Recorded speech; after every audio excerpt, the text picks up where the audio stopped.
What's up, fam? Thank you for tuning in to B.Y.O.B. Bring your own Bible, where we believe the Bible is basic instruction before leaving Earth. Our goal and desire and mission with B.Y.O.B. is to bridge the gap between the believer and the Bible. We understand that it's important to have a biblical worldview in this crazy world where everybody making up their own way of life. So we're excited. Thank you for tuning in. We will ask you to do us a favor this time. If you're on, let somebody know B.Y.O.B. is on live. Make sure you like, make sure you share, make sure you comment. This is a perfect opportunity. Hit that button at the bottom. We waiting on you. First squirrel of the day. Come on.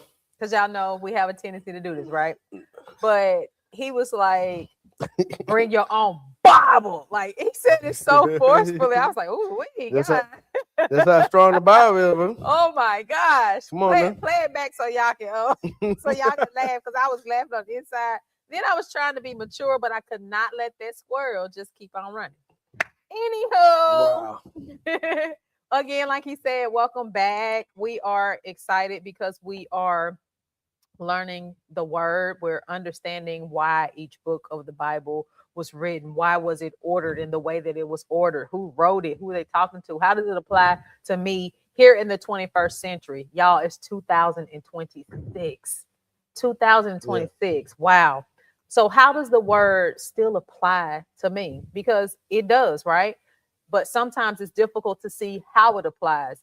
And I remember when we first started, I'm sharing a little bit of my testimony here because this is a growth journey. And our hope and prayer is that as a believer, as a disciple, that you are growing, that you are learning, that you are evolving, because it's not meant for us just to come into the knowledge of Christ, sit on that knowledge. Maybe we share it with a person or two, and then that's it. It's good. Meant for us to continue to evolve, to continue to grow and develop, not just as believers, but as individuals as well. I like it. So with that being said, when we first started this journey, I shared with you guys that I tend to like the NLT version. That's the New Living Translation. It makes the most sense to me. And to this day, that still stands true. However, I am growing, right? So I have been, dibbling and dabbling in the King James a little bit more. Boy, you finna get saved, girl. Only because, and then I told y'all I did not like going to the Old Testament. Last week you said like Leviticus and Numbers, then with a boring books. That's what you said. It get hard. I'm not gonna say that God's word is boring. Oh wow. Okay. Wow. But I will say I was not a fan, I'll say it this way, of the Old Testament. I would tell people, if you are like can't sleep, go pick up that Bible, go to the Old Testament, and you're gonna fall right to sleep. Because it would do it to me every time. I didn't understand. It was too many begats and begots and this generation and that generation. Succession and planning. Yeah, it was a lot. Good, especially if somebody breaking down with insurance, protect the family, leave a legacy. It's all of that in there, but it's just like, bing, and who is this? And then you learn a name like who, and then you try to sign it. And then the verbiage, especially the verbiage in the King James Version, it can be overwhelming. So, I'll rename people in a minute. Honey. Keisha begot Leon. You can't be calling Tyrone people. I need to know Rachel's story. You can't just change people's names. Hey, I'll wait till I get to the main character to work on that. Oh my gosh. But point being, since we have started going through each book, like trying to see Jesus in each book, trying to understand how it applies to life today, I have really been enjoying myself is where I was trying to get.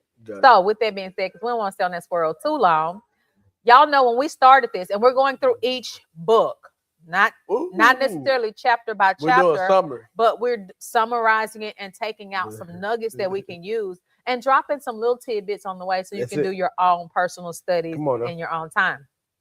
So we started with Genesis. It's the beginning. It literally, I would say that when I used to read Genesis, or if I heard Genesis, it just talks about the beginning. Talks about creation. But now Now that I am reading and going through and understanding it differently, it's the beginning of redemption. Not just the beginning of creation, the beginning of life, but it's the beginning of the redemptive plan. Back in Genesis, it was already in the plan for Jesus to come and be our Redeemer. Like, that's how I'm looking at the book of Genesis now. And I see him in Genesis, right? It talks about creation. It talks about the fall. We talked about the Abrahamic promise, right? And how God chose this family lineage to bring forth our Redeemer. And we talked about how Joseph was the one to preserve it, even though they were in Israel and all that stuff. Then we get to Exodus, because Genesis, Exodus. We get to Exodus, and Exodus was about deliverance and identity. God's people were captive, right? And they had to go through their tests and trials. While they're in it, a lot of them actually became what they were in. Like, you're in slavery. You don't have to have that mindset. Because I choose to believe we had some forefathers as a community. It's Black History Month. We had some forefathers and ancestors who didn't have the mindset of a slave mentality. I'm going to do this because I'm being forced to do it. But in my mind, freedom is on my mind. They survived until and even if they didn't experience, we get to enjoy the privilege of it today. In your DNA, though, survival. So in Exodus, they were forgetting, some of the we would say old heads were dying off, which left the newer generation without the experience. They would hear the stories from the old heads, but when they died off, who's left to tell the story? So Exodus ends up being about deliverance and identity. God raised up Moses. We talked about the Passover and how the blood covered God's children, just like the blood still covers us today. The relationship on Mount Sinai, the covenant relationship, begins there. We talked about the tabernacle, how God dwelt there, but Jesus is the tabernacle. He dwelt, like, y'all, from the very beginning. He was there all the time. It felt in my spirit. He was there all the time. I mean, good, great. Then we go to Leviticus. This is also a good way to learn the books of the Bible too. We go to Leviticus, and in Leviticus, we talked about the formation of holiness. The question was posed, how does God dwell with a sinful people? Well, he knew from the beginning that we were going to fall off, and he had to reach way down because we fell all the way off. In the garden, sin crept in, and that little seed became, my gosh, what we are today. We talk about how bad it is. People killing people, like selling kids and harvesting organs, and the drugs and racism still being very much prevalent, and all the things that we see wrong all stem from what we say is that one little seed of sin that crept in the garden way back when. So in Leviticus, we talked a little bit about the sacrificial system that was set up, how they had to offer sacrifices up to God for redemption, repentance, to restore the relationship, all of that. And we talked a little bit about what that looks like for us in the 21st century. And you talked about how our money is our time. We sacrifice time to make money. So sometimes life is blood. Exactly. So then you giving that time. Same thing in their country. In their time frame, their currency would have been a lamb, or their currency would have been wheat and barley. So they bring in something that they spent their time to earn and have. And the same thing. And of course, remember, this before God come, Jesus come down those 42 generations, and he become our atonement. So that's what we're going to, even though we're in the Old Testament. So now you so when it's easier for you to come lift those hands and service now, and thank God, because it's already been paid for you. But then they paying for their sin. Imagine, oh man, I gotta keep doing it in the situation. And that's what I love about it. And even what you brought up about how I was like just saying, Not, I use the word saying it was boring. It's just going through all the detail. But me, I like to connect the dots once I get to the other side. Because my daddy said like this: the Old Testament is the New Testament concealed, and then the New Testament is the Old Testament revealed. So once you start learning it, you're like, oh, that's Rahab is. Oh man, then you start connecting the dots. That's when the begotten and begot start making sense. Yeah. Because you're like, okay, this what they so Moses, boom, and so now coming into this is where I think you're going with it. I said you saying the transition, Deuteronomy is coming in here, structure. You saying leadership transition because as they exiting, coming out of there, Moses is transitioning. I say this all the time: Moses is the mind of God. Y'all give me credit for this. Aaron is the mouth of God. But then Joshua is the might of God. So then you start seeing Joshua warring, but he's warring off what Moses has put out. Because God is speaking to Moses, but then Moses is not speaking, Aaron is speaking, because Moses is sharing his mind with Aaron. And then you got Joshua execute. So you start dealing with Joshua and Caleb. Them the ones you realize too that went to the land, spied out the land, all this stuff, and then come back tell them this is it. But you're seeing the transition happen here and now because they spying the land. They saying we could take the land. Come on, man. You remember they say, "Are you about it? About it?" Yeah, they was about it. About it. That's the number one thing when you get into Deuteronomy. That's the sermon from Deuteronomy. Now, other than that, you start running from it. But you get in there like, man, don't listen to them, the grasshoppers. So you're going in. But it's the mindset because, like you said, they out of slavery, but then they got this slave mindset. They going into the land. This is what God told us we can have. This our real estate. This our property. If we want to make it modernize what's going on today, they get overwhelmed. Oh, they see us at nobody said that. You're making this assumption and you're projecting your fears, and then that's what they came and did, projected. Then I always say this as a leader, it's really on Moses because nobody asked you to assess the land. What I'm assessing what God told me. He said this is. So if he said it, I should be just execute. Okay, if he said it, let me figure out how to execute. But what he did, he went for validation. That's what we do. While you watching, come a little closer, let us check. Talk to us. Sometimes that's the reason why we miss what God has for us, because we waiting on family validated. You want friends. Even sometimes church pastors and preachers, they miss it too, because you want them to be spiritual, but the problem is you trying to get somebody to validate what God showed you instead of going to the source. Like, so you need to remember what God said. I'm going to honor you. I'm going to honor the voices in my life. Like I always talk about, honor the voice. Thank God for my spirit to follow those. Sometimes people are missing too. Like they got good intentions. They ain't trying. But you got to give people the grace and space to grow too, because they're going through that balance. But when you know you hear God, like that's how I am. Like when I know, I'm going to share it. It's not really, hey, I'm just, this wasn't my that's spirit. What he said, and that's it. Because I mean, I got to live with it. Yeah, you got to live with that. If he give you an assignment, he put something on your heart. I promise you, what I have learned is, it's agony not to execute on no. I watch you and I can tell. I'm like, oh God, talking to you because that thing be on you, and it's like you be like, just please get it out, please. Especially because it ain't for you, and so then because anytime God doing something, it ain't gonna be selfish where it's just you. It affects other people, and so that's what's going on with Joshua, and you could tell the aggravation of Joshua because when Joshua do transition from Moses, and we can get into. He hired Moses in the rock. So you got a whole nother thing. Where Moses' body at.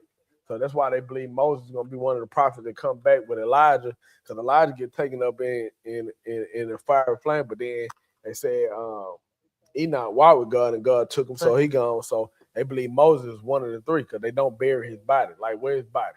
So they believe he one of the three prophets that come back. That's church stuff right there. But I say that because this was happening. Moses transition. Joshua take over. Joshua is feeling the weight of it now. Because remember, the mind of God, we're following Moses' mission, but Moses is gone. Yeah. And then this generation is dying off. Joshua take over. What's crazy is the generation that's dying off is the generation that he got to go back and forth with. He see them, he honor them. You wrestling with all that. These are your predecessors. They walk with Moses. You watching all this transition. And what's crazy is it's milk and honey. Can you imagine the ones that born in the desert that got a chance to walk in there as the spies? I know it's something better. Like I'm not, some of y'all praying for something better, but I know it's something else that's better than this. and I gotta stay. That's tormenting me. Like if I know it's better over there, like I didn't seen it, I didn't taste it, I didn't have the honey, I didn't have the milk. I gotta come back here. Can you imagine the fussing and fighting they was doing? I don't want y'all just listen. I'm trying to tell you, but that's giant. Yeah. But I'm trying to tell you, no, it's giant. So I can only imagine the beef that was happening just among them. And that's what I love about the Old Testament. That's what I do love about it, because it give you all that drama. See, Paul and them just, you think Paul don't have no drama, but you hear little stuff because you say, y'all think Peter and Apollos, so you see some beef. Like, I follow them because they start saying, but the Old Testament give you the real deal. You know he's so angry when an angel show up, he say, who you with? You so mad you'll fight an angel? Like, you don't even recognize an angel, man. I'll swing on anybody. But it just shows you that frustration in leadership and just pulling people together. I imagine Moses' transition.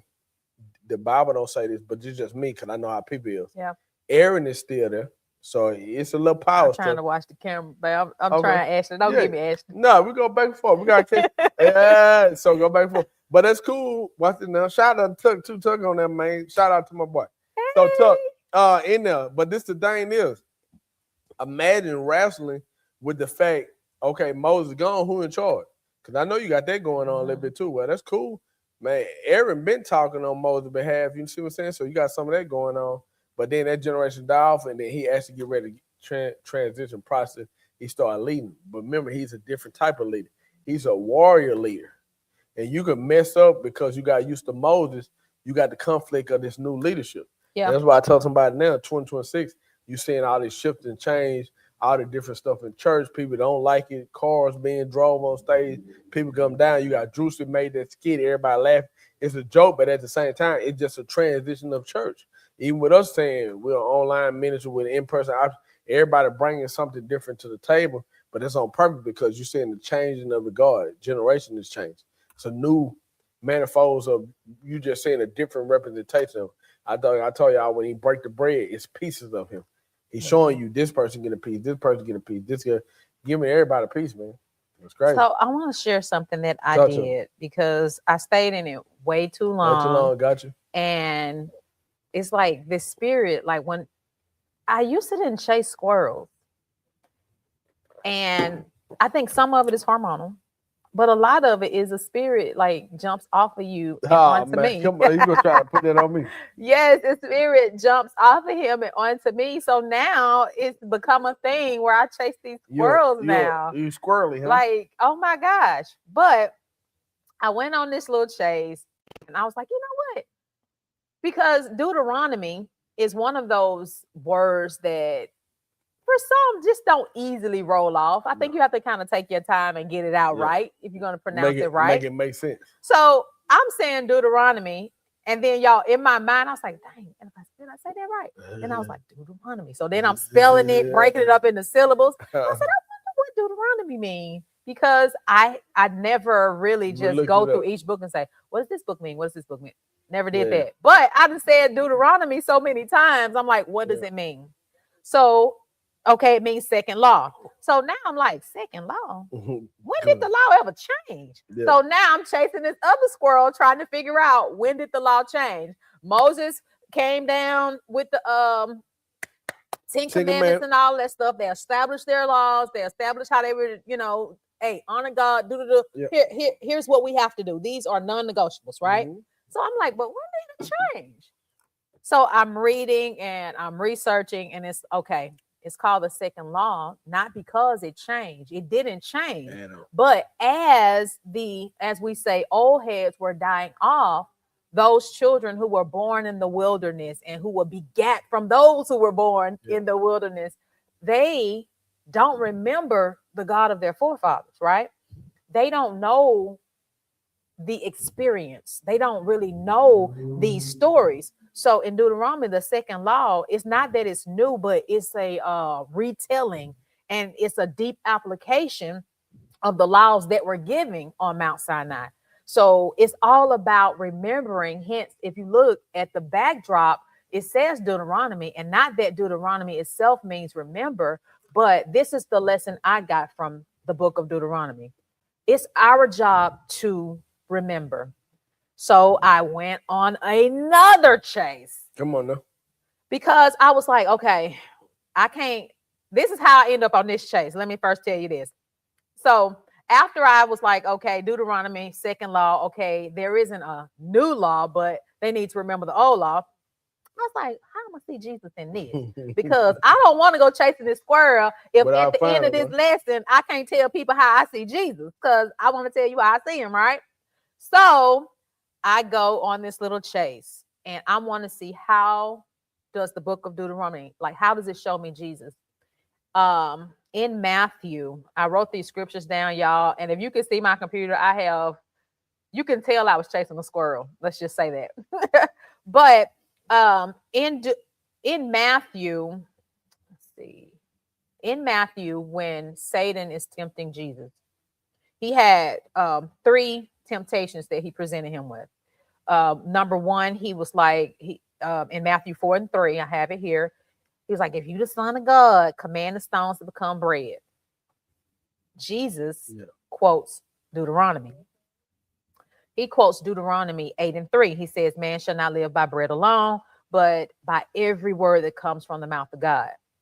This right here is like, for me, when Israel fell in the wilderness by complaining about the food, Jesus succeeded here. Israel failed because they were complaining about food. Yeah. Jesus was hungry too. So Satan's like, if you really this man's son, go on, tell him, because I know you got the power if you really his son. That man should not be loved by bread alone. But then he quotes Deuteronomy 8:3. Second time he tempts him, he says, throw yourself from the temple. The angel's gonna come and rescue you. Yeah. Then Jesus quotes Deuteronomy 6:16. Now, mind you, he combating with the word. Something we have to learn how to do. Mind you, he wasn't physically there. Right. But my objective is, because Jesus comes in the new, my objective is to tie them together, because I want to see him in the beginning, right? Because I told you that God had us on his mind in the very beginning. The whole time. So Jesus quotes him. He says, you shall not put the Lord your God to test. Israel tested God repeatedly, over and over and over. Jesus refused to manipulate God, trying to prove or make a spectacle of him. He refused to do that. So Satan comes a third time. Satan offers Jesus the authority over all the kingdoms. Jesus' response was Deuteronomy 6. Worship the Lord your God and serve him only. The one thing that I take away from these attempts of temptation was that, and something that I see, because Jesus keeps quoting something that Moses has already written. Moses wrote it to remind the children of Israel who they were, where they come from, and what their objective was. Jesus quotes these, and I feel like there is great significance here, because Moses wrote it way when. Jesus connects us back to it by reminding us that when temptation comes, you better remember the word. Remember that man not going to live by bread alone. Remember to honor God, to worship him, serve him. Like he's telling us to remember, just like Moses wrote all of this so that the children of Israel could remember from whence they came. Yeah. And then what's good? That's good. What's good about it, he's teaching us too. What his point, he say, he have not come, and I'm paraphrasing, he didn't come to abolish law, but to fulfill it. Mm-hmm. Meaning he's so powerful that I'm reaching back and bringing it where I am. I don't want you to think I came in, because that's what they thought he would come to do. Thought he'd come in and eradicate it. Now I come to bridge the gap. I'm trying to bring the Old Testament to the New Testament, so he quoted me. And then me just point out with his shoulder, the prince of the air, he has no power. He had to ask Jesus to turn the stones into bread. He can't do it. Yeah. He had to ask, hey, I can't push you down, because I really would like to just push you down, but I don't have authority to do that. Cast yourself down. The angels got you. Trying to tempt you with it. Had he fell into temptation, though, it would have showed how, I would say, for the lack of a better term, arrogant or prideful he was, because he would have been cut up.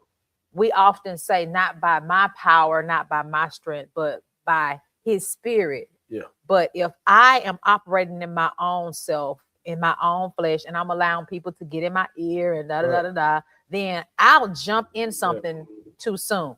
I'll leave something too soon. I'll move too fast, and then God doesn't get the glory because now I have intervened and I done messed it up. Everything about him. But do know he did say, when he said elevate him, that's the only thing that Satan had power to do. So to show you that he got influence over the powers of the air and position and policy and politics and all that stuff. We can get into that. But what had me like, man, that's so crazy because, like you said, it's every little picture in the Bible. It's just a big picture that's behind it that he's showing himself the whole time. And if you do your homework, because what I'm loving. He's showing me. You just did homework. That's homework because he quoting the law. It reminds me of dealing with people. Homework requires, obviously, chasing squirrels. When people be saying, I know the law. I know what you can do. I know my rights. No, you don't. You don't know what you're talking about. But what Jesus did when Satan attacked him, man, I know my rights. Man should not live by. I don't have time to go read that. They got to be in there. Yeah. So that let us know he giving us an example in life in order to survive conflict and tension that the enemy bring. I gotta have something in me. I ain't gonna have time to go, hey, let me Google what. No, I might not know the whole thing, but I know enough to fight you back. Yeah. You were talking earlier about the difference between the brotherly love and then the eros and agape and all of that stuff. And as you were talking about lust and stuff, that temptation, lust, they are identical twins, if you ask me. But when Jesus was, or when Satan was attempting to tempt Jesus, he refused that. And he showed us how he used the word to refuse and refute that. And that's something that we have to learn how to do. And I know that our temptations and our lusts are different from what Satan was tempting him with, but it establishes a principle. It sets a precedent. It gives us a blueprint of how we should respond. Maybe it ain't that you're hungry. Maybe you are. Yeah. And maybe it's not physical hunger. Maybe you got a sexual appetite. What? And you need some help. Help him, Lord. What's she doing? You can't live by sex alone. I don't know. Oh, wow. But I'm saying apply it to your situation. First sermon that came out. God, don't do that. Don't do that. Now we out here talking to the people and don't act like that. Come on now. Let the Lord use But maybe you should take it and apply it to your situation and see how God moves and works for you, because his word is still the living word. And if he did it then, if he can open doors and make ways and you can say the word back to him, then you can still do the same thing now.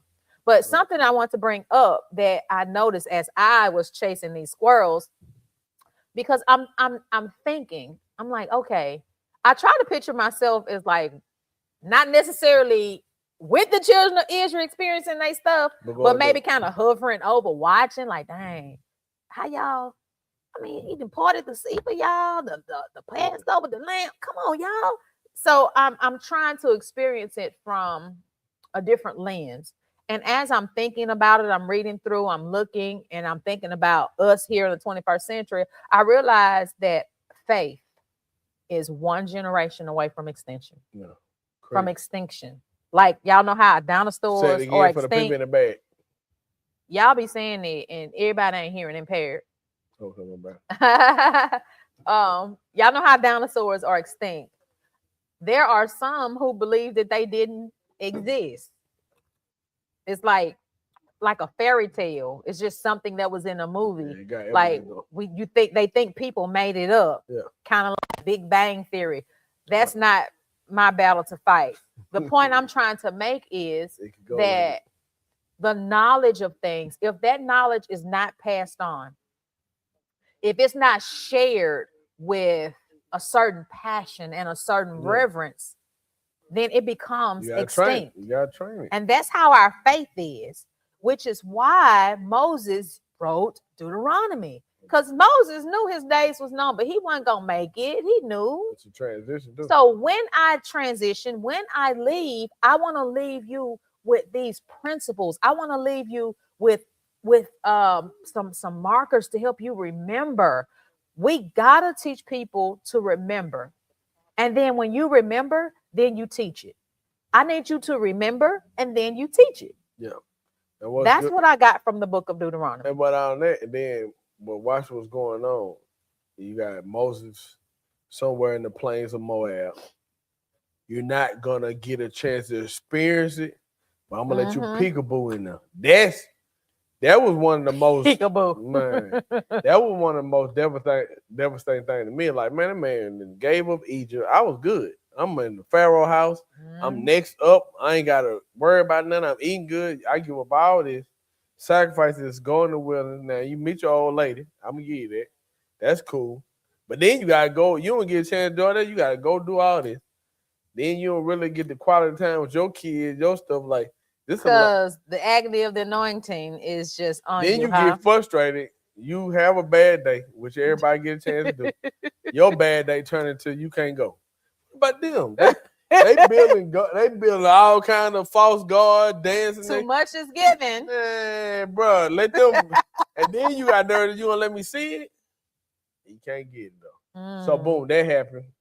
Joshua take over, and this is what I was trying to get to. I be going crazy. What's crazy is they go from a nomadic people to nation builder. So you're dealing with people that used to. Now we got to try to be planted stability, consistency, so we can build something. We got the laws. We finally made it to the place that we've been saying we're gonna go to. We didn't wander around. We finally here now. Now it's time to build. Me, I feel like this, and every generation probably go through that. You feel like you are the Joshua now. I feel like we there. That's our generation. We were our parents and prayed about. Hey, be in a better place, live in a better area, have more, do more. Black History Month. We're not suffering.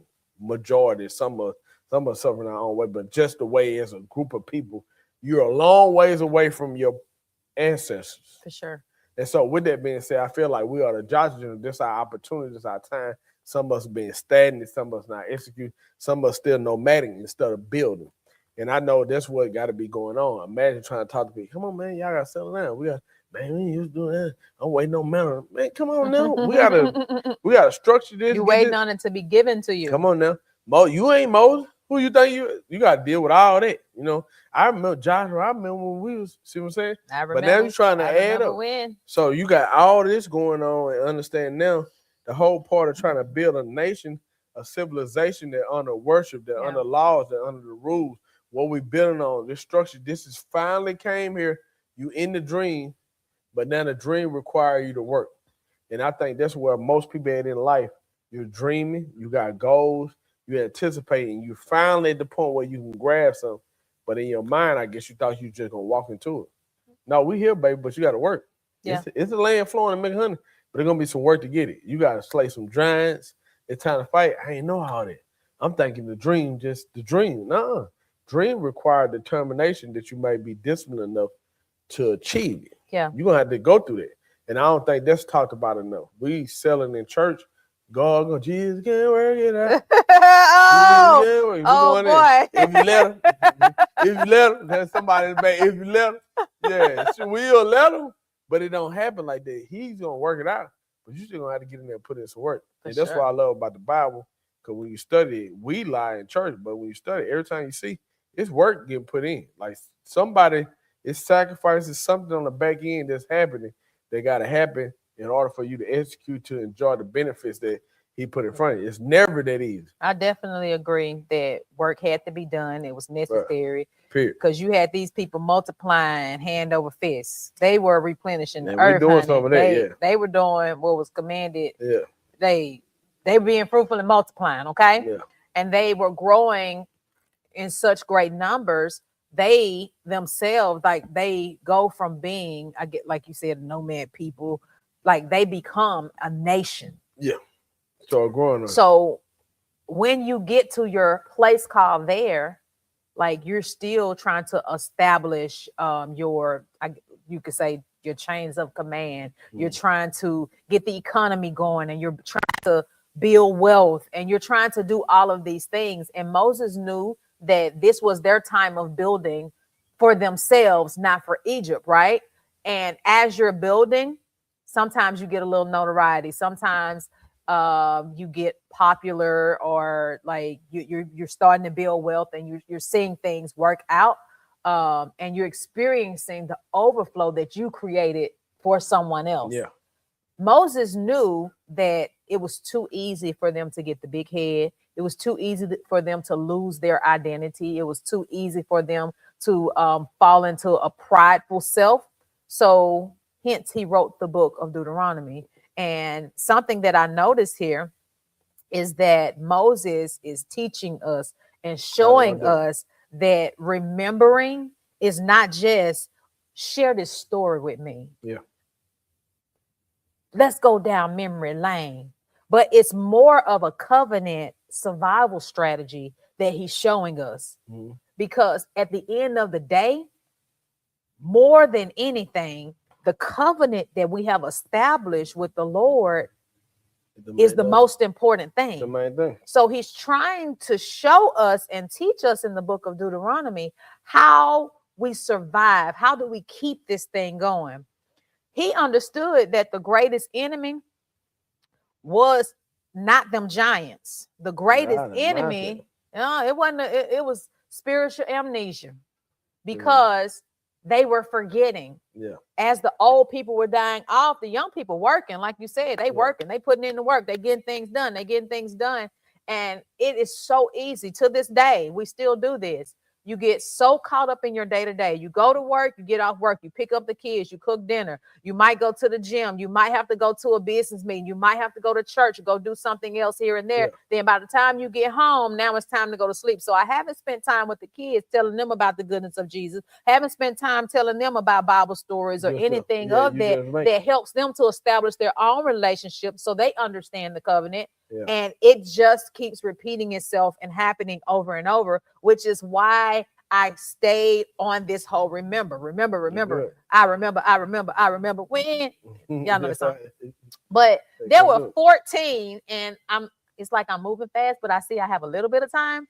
There were 14 sermons that Moses did, because I told you I was on this squirrel chasing it down. If you know me, you know that my bedtime is 9 o'clock. It's like I cannot help it. My body on a dot. My body's just on a timer. It's like the battery, somebody takes a battery out. I asked my mama, this is a squirrel too. I was like, did you used to make me go to bed early? It's like, it was just always gone to bed early. I wasn't made to. My body's just, it's like natural melatonin. But anyway, I was up to 1 in the morning, y'all. I was up to 1 in the morning, still chasing this squirrel. Because I was like, and it wouldn't leave me alone. It was like the song we sang this morning in worship. He's not done with me yet. And I'm thinking, oh my gosh, he's not done with me. That's why he woke me up again. You know, like I was having a moment. I had the same thing last night because I'm like, there's something significant about the remember. Why is Moses, why is he still reminding us to remember this? Don't forget this. And this is like, and it happens repeatedly. So I'm on a chase. So what is why was it so important that Jesus remembered what was written and said in Deuteronomy? And that's what he used when the devil was tempting him. Mm-hmm. So on my little hunt, I'm gonna show you what I found. Moses had 14. He had 14 sermons, but I'm gonna say direct sermons where he said, remember. And I want to share with you guys how it helps us with our identity. So we can put this in the chat a little bit later, but I'm gonna run these down to you. Deuteronomy 5 and 15, Deuteronomy 7 and 18, Deuteronomy 8 and 2, Deuteronomy 8 and 18, Deuteronomy 9 and 7, Deuteronomy 9 and 27. I wrote them all down because I was like, okay, come on. Look, and it was 2 more that said remembrance, and you could say remember, so it could be 16, but I want to stay with the word remember. So Deuteronomy 15:15, Deuteronomy 16:3, Deuteronomy 16:12, Deuteronomy 24:9, Deuteronomy 24:18, Deuteronomy 24:22, Deuteronomy 25:17, Deuteronomy 32:7. It teaches us, y'all. I'm telling you, just like I read the scriptures down like that, I kept going. Mental health is I was up to 1 in the morning, and maybe it was for me. Maybe it was for me so that I can remember. Bless somebody. This man talking about bless my body. Help us all today. But I felt like there was so much weight and so much significance in it because it gives Deuteronomy itself is teaching, right? Yeah. It connects us directly to Jesus because he quotes it himself. So Jesus quoting it, I feel like maybe I should know it, right? So that's what made me just be a little bit extra with it. In the book of Deuteronomy, it wasn't that Moses was just randomly saying, hey, remember this, hey, remember that. It wasn't about the repetition of saying it, but he was creating a framework. So I was like, okay, what is he trying to get us to remember? So in those first few Deuteronomies, and you have to go back and see them. I'll try, maybe he'll put them in the chat. Yeah, I got you. In the first one, he's trying to get us to remember our identity. He keeps saying, you were slaves. Now you're going to be landowners. You're going to be wealthy. You're going to be powerful. But don't forget your humility. Don't forget where you come from. When you don't know your identity and you get a little confused, sometimes you go off the rocker. And we talked about this a while back last year. You'll start operating out of your gift instead of your anointing. Yeah. You'll start our skill too, because that level 2 skills, your gift. Because some stuff you just work towards, you just good at because you didn't put in the work. What I was really trying to say just came to me. She just realized. Hello. You'll start operating from your gift, but we talked about it. We said your gifts are dope, but what about your fruit? Right. You won't be operating in the fruit like we were created to do. That's the overflow from it. So the identity protects us against pride. It keeps us from being a prideful people because, shoot, he just brought us out of slavery. Yeah. He did it for a reason. Yeah. Like, we don't want to succumb to that again. So I need to remember who I am, where I came from, and what my purpose is, so that I don't fall back into the same traps, and so that I don't become the trap that I was once in. Come on now, work it. That's good.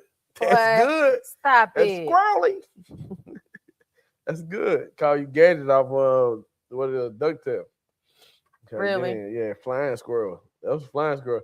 You went, baby. I'm telling you, and it all came from remembering and then going back. That's why you was asleep this morning. That's why, y'all. I woke up. I didn't wake up to the alarm when, like, the house alarm had to go off. What are you doing? Because you in Deuteronomy. Stop. We got to finish our Bible study. What is the definition of Deuteronomy? Well, I never said it. What were you doing? You sleeping right now. We got to finish our Bible study, friend. Come on, I'm finished. So here go our little framework. Moses wants us to remember our identity. Right. Yeah, we were slaves. Yeah.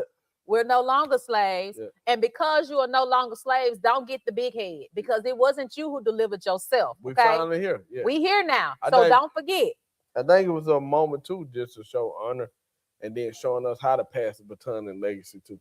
I think it's like his whole example, like, man, Joshua, he's transitioning. God honor him, man. The angels come get him. You can't have no, your sir. I don't care how good them power bearers and they walking. Yeah, angels come just. The only reason he struck the rock because he was so disappointed that they weren't honoring God. Hey, let me go here. Let's go. Let's go to prophetic implication in this. Look how good this is. He said, "I am the rock." That's Jesus, right? The problem with Moses, because he didn't follow the instruction, he struck the rock twice. It was never meant for you to strike the rock twice. Remember we tell the woman, twice. Remember we tell the woman, the well, I am the water, living water. That's what he getting for the rock, for striking. The first time he did it, fresh water come out. You come out and hit it more than one time, That was unnecessary. That's the stripes. Mm-hmm. So it's prophetic foreshadowing of you seeing Jesus in the New Testament from the Old Testament, because the Old Testament and the New Testament reveal. New Testament, the Old Testament conceal. There you go. Or the new here it is. Here the Old Testament. He looked into me. That's it. The Old Testament is the New Testament concealed, and the New Testament is the Old Testament revealed. Boom. I'm just trying to make sure.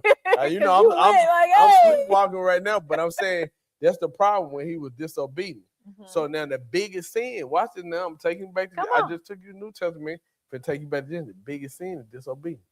Yeah. That's how you get out the garden. So this is what Moses did. That's the reason why he lose the promised land or lose access to something that he get ready to walk into, because he strike the rock. It's a metaphor. It's a type. It's a shadow. Because what is Jesus? Mm-hmm. He is the rock. The rock of ages. Yeah, he is rock the living way. Ages. Yeah, and then you strike him twice instead of the once. And that's where you break it. So disobedient because he's trying to show you what's to come. But Moses is out of order because that's not part of what's coming. This is in your flesh. You're acting out of flesh. Yeah. Flesh can't go over here. This that's spirit. Good. You should do that for Easter. You should talk about that. Come on, man. Everybody gonna be doing the 7 sayings. You ain't got to do what everybody doing. Oh, wow. You just go on and do that right there. Wow. Back to that framework. It's our first service, so we got work to do, baby. So Moses trying to get them to remember their identity. Then the dependence. Yeah. Listen, don't get so caught up in yourself that you fail to realize who your deliverer is, who your redeemer is, who your protector and provider is, because it's real. It's proof in the pudding, right? Yeah. And the dependence protects against self-sufficiency. Mm-hmm. It's Deuteronomy 6:13, Deuteronomy 25:17. Like all of these different passages of scriptures are reminding us to remember our identity, to remember to depend on Jesus or on God. And then the third thing that it reminds us to do, because we talked about the identity and the dependence, but like you just said, is the obedience. Yeah. And I'm not making excuses for them, but sometimes you don't know what you don't know, right? If you are unlearned or ignorant to something and you just don't know, you just don't know. You just fall in the habits of people everybody else. For a lack of knowledge. Yeah, you fall in the habits of everybody else. You just go with the trends, and what you see Willie Foo them do, you're gonna do it too, right? But Moses knew that this was a strong possibility, so he's like, y'all, you got to remember the days of old. Obedience flows from remembrance. Yeah. Think about a child.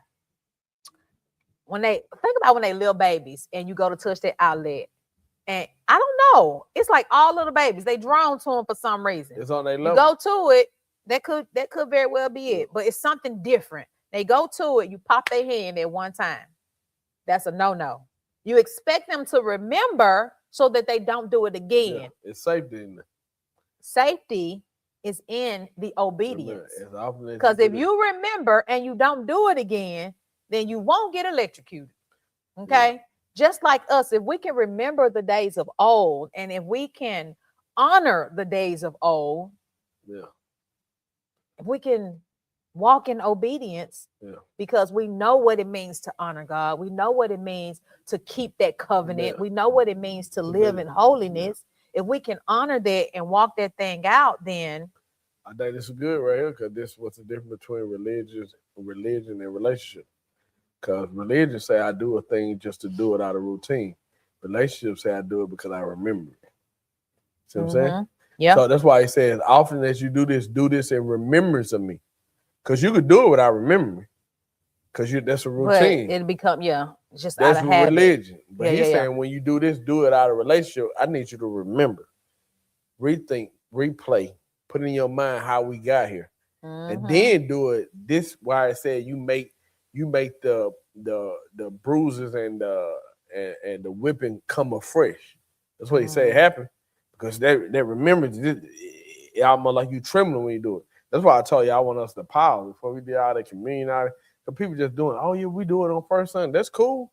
You do it, but it's a routine out of it. And then who said you got to do it every first Sunday? Yeah. It's so much so like you having a birthday habit. Every first Sunday. It don't that cake. I don't even want cake this time. Give me strawberries.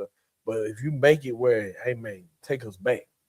You know how something hit you and you, oh man, I felt it in my stomach. Like, I've been there, because now that's a connection and that's a relationship that's deeper than a routine. Yeah. So what it is? The way that I see Jesus, number one, I told y'all Jesus. When I see Jesus, I told y'all Jesus started quoting Deuteronomy. So watch this.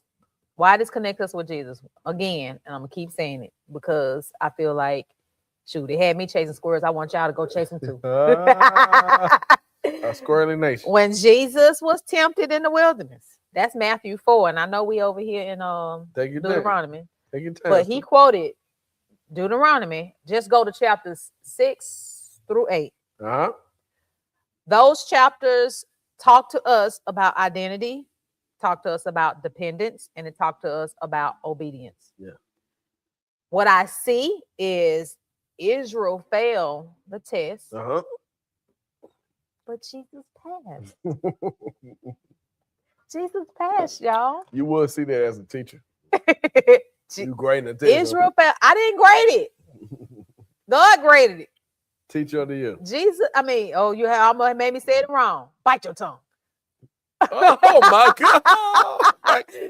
That's what you tell the people in that class. No, what I see though, seriously, is Israel failed the test. I mean, they failed, but Jesus passed because he remembered and he was quoting those scriptures like, hey, man, should not live by bread alone. Yada, yada, yada, yada. He remembered and he passed. He remembered his identity, number one. He remembered that he was the Son of God. Hands down. Man, get on with all that.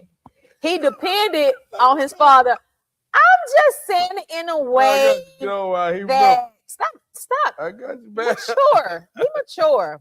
He depended on his Father because he knew that God would get him through. Even when he was on the cross, he was like, okay, I mean, I'm giving my spirit to you.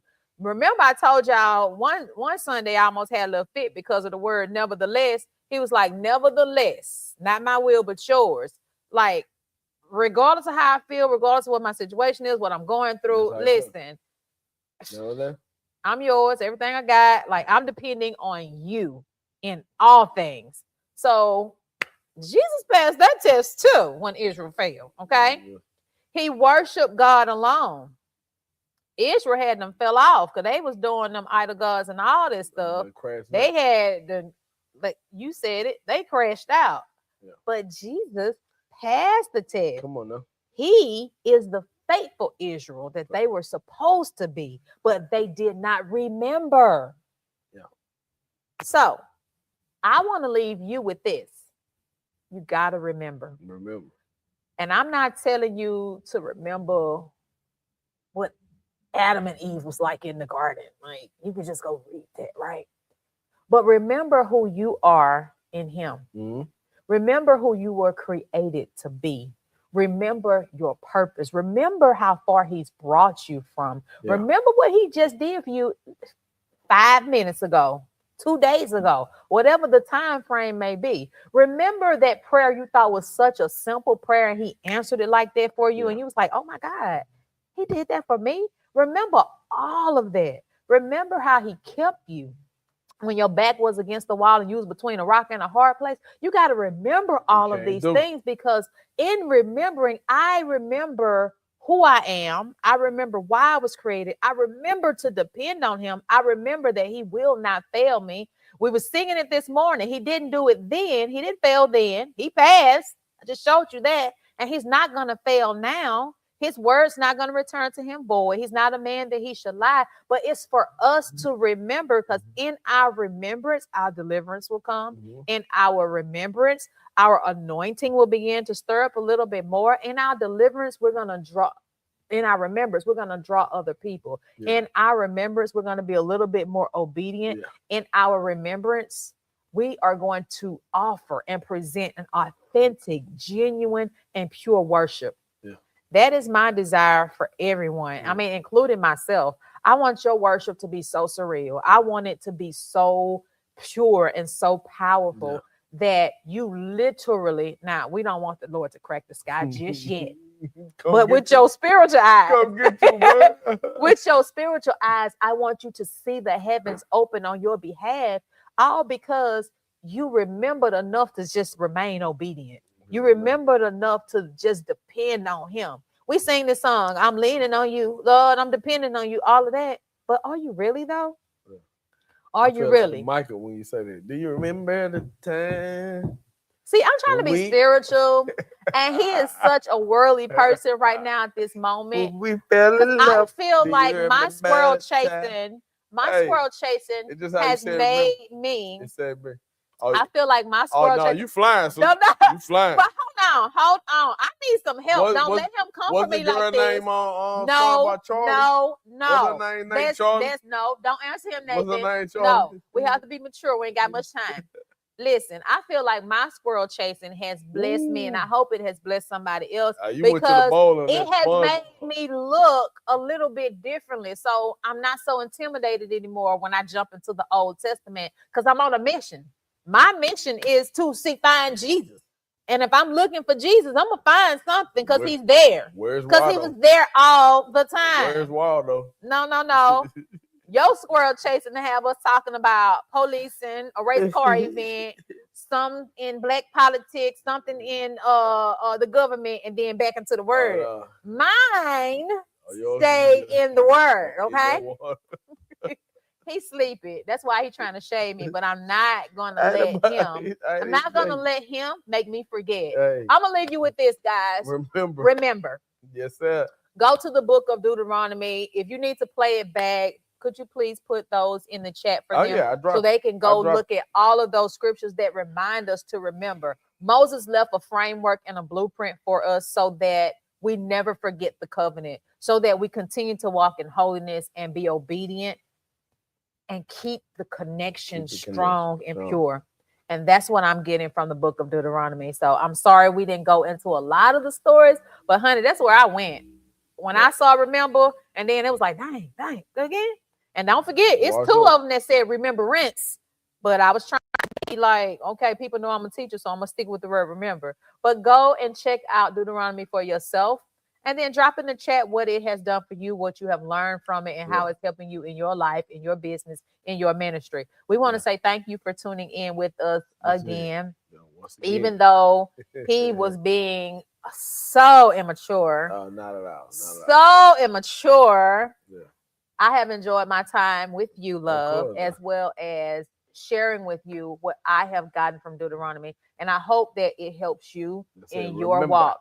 Remember, guys, remember also that we need help. Come on. Every fifth Sunday, we're out in the community trying to do something to show people that Jesus has not forgotten about them. We want them to remember as well. We need your help in making sure these endeavors come to pass. We are also moving into a new space within 30 days. We need your help with that endeavor. Also, information will be in the comments. But if you want to give because you can't physically be here, if you want to give because you see we're doing something good and you say this is good ground, it is good ground. We invite you to sow. You can do so by way of Cash App. That's ICANN 365, Impact Community Action Network, 365 days a year. You can also give by way of Givelify. Impact Church, DFW. You'll find a picture of myself and my husband, and you can give that way as well. Whenever you feel like you want to get out in the community with us, meet us. We will always post where we're going for our fifth Sunday field trip, and you can join us and be physically with us as well. You're always welcome to attend service. Yeah. Right now, we're at 115 North Main Street in Mansfield, Texas. Thank you, guys. We love you. Until next time. Grace and peace.